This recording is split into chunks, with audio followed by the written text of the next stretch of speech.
बिस्मिल्लाहिर्रहमानिर्रहीम। मेरा नाम डॉक्टर ग़ुलाम जिलानी है और यहाँ पे कौमी ज़राई तहक़ीक़ाती मरकज़ इस्लामाबाद NAFC के नाम से जो मशहूर है, यहाँ पे शोबे सब्ज़ियात का मैं बतौर प्रोग्राम लीडर में ख़िदमत सर अंजाम दे रहा हूँ। जहाँ तक बाकी हमारी एक्टिविटीज़ का रिसर्च का ताल्लुक़ है, उसके अलावा हमारे यहाँ पर किचन गार्डनिंग के फ़रोग़ के लिए भी मुसलसल काम किया जा रहा है, ताकि लोग इससे जो इस शोबे से दिलचस्पी रखते हैं वो मुस्तफ़ीद हो सकें। इसके अलावा नए लोगों को इसमें जो है इस मुफीद मशगले की तरफ राग़िब किया जा सके। तो बुनियादी तौर पे जो किचन गार्डनिंग है उसमें सब्ज़ियात के हवाले से मैं बात करूँगा कि उसके दो अहम सीज़न हैं या मौसम हैं। उसमें एक तो जो अभी शुरू हो चुका है मौसम सरमा है, जो कि माह अक्टूबर से आगाज़ हो चुका है जिसका, और तकरीबन नवंबर एंड तक सब्ज़ियाँ जो हैं मुख्तलिफ़ औक़ात में लगती रहेंगी। इन दिनों में यहाँ पे आपको फूल गोभी, बंद गोभी, ब्रोकली, ब्रसल स्प्राउट और रेड कैबेज है, मुख्तलिफ़ किस्म के सलाद की पनीरियाँ मिलेंगी। जबकि इसी तरह से जो आपकी ट्रेडिशनल वेजिटेबल्स हैं जिसमें मूली, शलजम, पालक, धनिया, मेथी वगैरह है, तो इनके बीज यहाँ पे दस्तयाब होते हैं। ये सिलसिला जो है नवंबर तक इंशाल्लाह ताला जारी रहेगा और रोज़ाना यहाँ पे ख़ासी तादाद में लोग आते हैं और अपने लिए यहाँ से सब्ज़ियों की पनीरियाँ परचेज़ करके लेके जाते हैं। इसी तरह से दूसरा मौसम जो इसका आगाज़ होता है वो माह मार्च से उसका स्टार्ट हो जाता है। मार्च के शुरू से आपको गर्मियों की सब्ज़ियाँ जिसमें टमाटर, मिर्च, बैंगन, शिमला मिर्च या घिया, कद्दू, तोरी और मुख्तलिफ़ जो सब्ज़ियात हैं मौसम गर्मा की, तो उनमें हमारी कोशिश होती है कि मैक्सिमम आपको पनीरियाँ दे सकें। और इसी तरह से कुछ चीज़ें जैसे जो कि बराह रास्त बीज से काश्त होती हैं, जैसे भिंडी है तो उसका बीज भी यहाँ पे अवेलेबल होता है। तो हमारे यहाँ जो किचन गार्डनिंग से वाबस्ता अफराद हैं उनके लिए मैं ख़ास तौर पे ये बताना चाहूँगा कि जो लोग नए हैं, इस फील्ड में नए आ रहे हैं, या अगर आप पहले से भी हैं तो कोई प्रॉब्लम फ़ील करते हैं, कोई महसूस करते हैं, तो आप हमसे रब्ता कर सकते हैं टेलीफ़ोन के ज़रिए से भी, ईमेल के ज़रिए से भी, और फेसबुक पर भी हमारा किचन गार्डनिंग डैश NARC के नाम से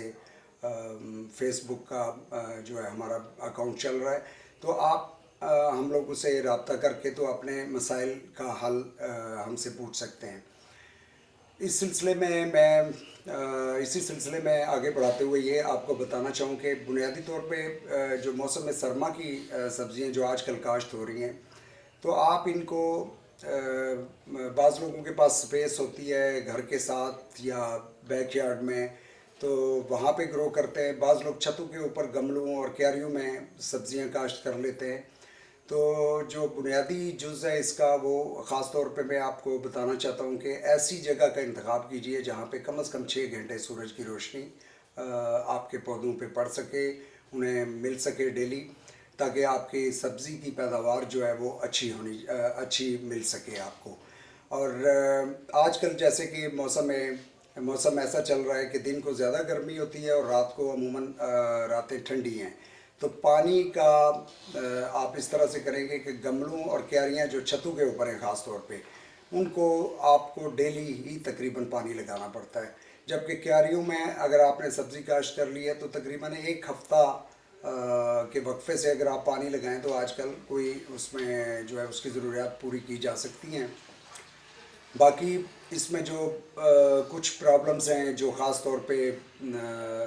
जो किचन गार्डनर्स को पेश आती है, उनमें खुसूसी तौर पे मैं कीड़ों और बीमारियों का ज़िक्र करता चलूँगा। कीड़े और बीमारियाँ अगरचे इसके लिए बहुत सारी अद्वियात दस्तयाब है, लेकिन किचन गार्डनिंग पर गवर्नमेंट के जो इदारे मुख्तलिफ इस पर फोकस कर रहे हैं, तो उसकी वजह यही है कि बसा औक़ात ऐसी सब्ज़ियाँ मार्केट में आ जाती हैं जिसमें बहुत ज़्यादा स्प्रे किया हुआ होता है, या गंदे पानी में सब्ज़ी उगाई हुई हो सीवरेज वाटर में, तो वो भी सेहत के लिए मज़र है। तो हम चाहते हैं कि घरों में आपको ऐसे तरीके बताए जाएं जिससे आप बग़ैर केमिकल स्प्रे के آپ اپنی سبزیاں پیدا کر سکیں. اور عموماً سردیوں میں یہ کام بہت اس لیے بھی آسان ہے کہ بہت کم بیماریاں اور کیڑوں کا حملہ ہوتا ہے بنسبت گرمیوں کی جو سبزیاں آتے ہیں اس کے اوپر. تو آپ رابطہ کر سکتے ہیں ہم سے, ہم آپ کو بتا سکیں گے کہ جس قسم کے کیڑے کا یا بیماری کا حملہ ہوتا ہے تو اس میں کیا ایسے آرگینک وے سے تدارک کیے جائیں کہ آپ کو ایک اچھی نیوٹریشن سے بھرپور سبزی دستیاب ہو. باقی جہاں تک تعلق ہے کہ سبزیاں لگانے کے بعد کیئر اس کی, تو اس میں یہ دیکھا جاتا ہے کہ جب آپ نے بیج سے یا پنیری سے سبزی لگا لی تو کیاریوں میں یا گملوں میں بعض اوقات یہ ہوتا ہے کہ گوبر کھاد ہم لوگوں نے ڈالی ہوتی ہے اور اس میں کچھ جڑی بوٹیاں اگنا شروع ہو جاتی ہیں. تو آپ ساتھ ساتھ ان جڑی بوٹیوں کو تلف کرتے رہیں, کیونکہ ان جڑی بوٹیوں نے اسی میڈیا کے اندر سے جو خوراک ہے وہ اور پانی سبزیوں کے حصے کا انہوں نے استعمال کرنا ہے. تو اس لیے آپ شروع سے ہی ان کو تلف کرتے رہیں اور اس کے ساتھ گوڈی کرتے جائیں گے تو آپ کو اچھی سبزی گھریلو پیمانے پہ آپ کاشت کر سکتے ہیں, آپ اچھی پیداوار لے سکتے ہیں. جیسے کہ میں نے اس سے پہلے 2 موسموں کا ذکر کیا ہے, تو اسی حوالے سے میں بات کرنا چاہوں گا کہ اگر پیاز کی پنیری آپ لوگ لگانا چاہ رہے ہوں تو اس کا بہترین وقت ہے دسمبر کے آخر میں یا جنوری کے شروع میں. تو پیاز کی پنیری بھی یہاں پہ جو کچن گارڈنرز ہیں ان کے لیے دستیاب ہوتی ہے. ہم یہاں پر عموماً یہ ہے کہ کمرشل لیول کے جو گارڈنرز ہیں ان کے لیے سیڈلنگ تیار نہیں کرتے. ان کے لیے ہماری ریکویسٹ یہ ہے کہ وہ سیزن سے 1 مہینہ پہلے اگر ہمیں آگاہ کر دیتے ہیں تو ہم ان کے لیے بھی جو ان کی ورائٹیز کی ڈیمانڈ ہوں اس کے مطابق تیار کر کے دے سکتے ہیں. تو مزید اس میں ہمارے آفیسز جو پیر سے لے کے جمعہ تک کھلے ہوتے ہیں, ہم آپ کو وقتاً فوقتاً آپ وزٹ بھی کر سکتے ہیں. اگر آپ یہ سمجھتے ہیں کہ آپ نئے ہیں اور آپ کو اندازہ نہیں کہ بیج کتنی گہرائی میں لگانا ہے یا پودے کی کیسے کیئر کرنی ہے, تو آپ یہاں پہ وزٹ کر کے تو یہ چیزیں دیکھ سکتے ہیں, لرن کر سکتے ہیں. یہاں پہ آپ تشریف لا سکتے ہیں. ہم آپ کو اس سلسلے میں بھی رہنمائی انشاءاللہ تعالی بھرپور طریقے سے کوشش کریں گے کہ آپ کی جو بھی ہیلپ کر سکتے ہوئے وہ کریں گے. بہت شکریہ جناب.